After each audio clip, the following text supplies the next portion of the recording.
తులారాశి మిత్రులారా 2025 ఆంగ్ల నూతన సంవత్సర శుభాకాంక్షలు మీకు ముందు.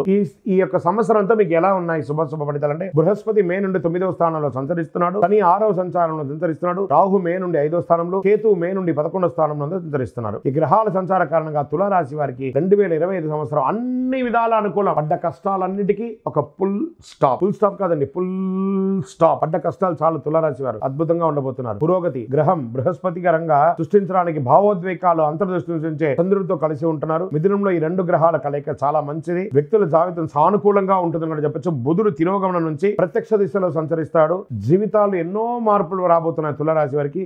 గురు భగవానుడు సంపద, శ్రేయస్సు, జ్ఞానానికి కారమైనటువంటి గురు భగవానుడు ఒక సంవత్సరం పాటు రాశిలో సంచరిస్తాడు. అద్భుతం కదా. మీరు పడ్డ కష్టాలన్నింటికి విముక్తి. ప్రస్తుతం వృషభ రాశిలో సంచరిస్తున్న గురు భగవానుడు 2025లో మిథునంలోకి ప్రవేశిస్తున్నాడు. మిథున రాశికి అధిపతిగా బుధుడుగా ఉన్నాడు. 2025లో వీరికి అనేక గొప్ప అవకాశాలు,